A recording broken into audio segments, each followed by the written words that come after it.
RSV info capsule पर आप सुन रहे हैं यादों की सेल्फी। कहते हैं कि हर एक फनकार की अपनी एक खास पहचान होती है और उसे एक मुकाम तक पहुंचाने में मदद करती है। कुछ यही बात अख्तरी बाई फैजाबादी में थी, जो बाद में बेगम अख्तर के नाम से मशहूर हुई। भले ही लोग बेगम अख्तर को उनकी गाई तमाम गजलों के लिए याद करते हों, पर वो ठुमरी और दादरा की भी शानदार गायिका थी। आज यादों की सेल्फी में जानते हैं बेगम अख्तर से जुड़ी कुछ खास बातें। बेगम अख्तर का जन्म 7 अक्टूबर 1914 को फैजाबाद में हुआ था। पहले उनका नाम अख्तरी बाई फैजाबादी हुआ करता था।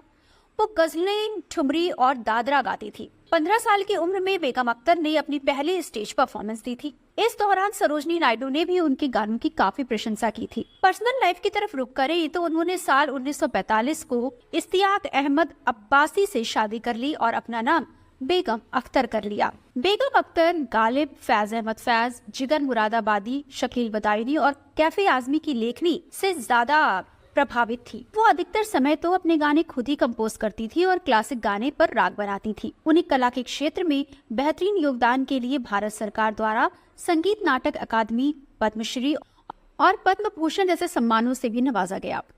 बेगम अख्तर को अपनी शादी के बाद कई मुश्किलों का सामना करना पड़ा। उनके पति ने बेगम अख्तर के गानों पर रोक लगा दी थी। वो इस दौरान 5 सालों तक गाने नहीं गा पाई, मगर संगीत से उनका रिश्ता हमेशा से बहुत गहरा रहा।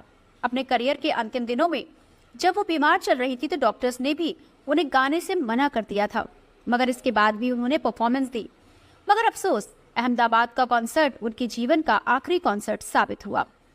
गुजरात के अहमदाबाद में परफॉर्म करने गई बेगम अख्तर का कॉन्सर्ट के कुछ समय बाद ही निधन हो गया।